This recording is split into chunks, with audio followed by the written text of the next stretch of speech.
What's up, everybody? This is Scotty with Southern Off-Road. I'm under a Jeep JK Rubicon. We just installed a metal cloak 3.5-inch system. And I want to show you something. This is the front breather tube. Now, it's not in the instructions, it's not part of the kit, but the breather tubes are not long enough at full droop with a longer shock, especially like on these metal cloak kits. So, what we typically do, jump over here, is add a short extension with a metal union to reuse the factory vent and the actual breather tube hose.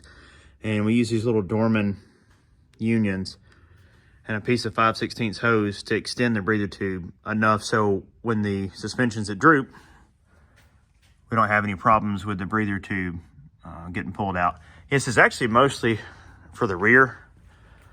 A lot of times we'll see Jeeps come in and this breather tube right here will be disconnected.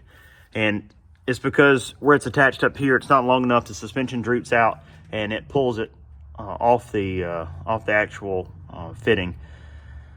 Like if the vehicle goes in for, say, a tire rotation or some kind of service elsewhere and they throw it up on the rack and the suspension droops out, well, it'll pull that breather hose off and nobody knows it. The tech doesn't realize it, and off it goes down the highway, and it may be several months before anybody notices getting water and debris in there. So we just throw a short extension on there to like I said, extend the breather tube so that doesn't happen. So there's the breather tube extension installed. Again, it's just a piece of 5/16 hose and a union right here, and then it runs back up to where it was factory. Now, the factory placement isn't 100%, I guess, waterproof. It's still pretty low. If you wanted to extend it up, I know a real popular modification was to extend them up in behind the tail lights. That's a great idea. ARB's got some really nice breather tube kits to run them, say, under the hood.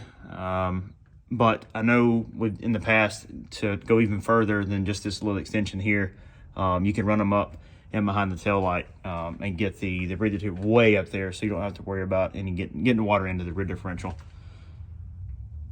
Anyways, wanted to show you that. It's just a little thing that we do extra. Again, this is not part of the kit. This isn't something that's in the instructions or anything like that. This is something we've noticed over the years that when it droops out completely, it'll pull that tube off, especially in the rear. It's just too short.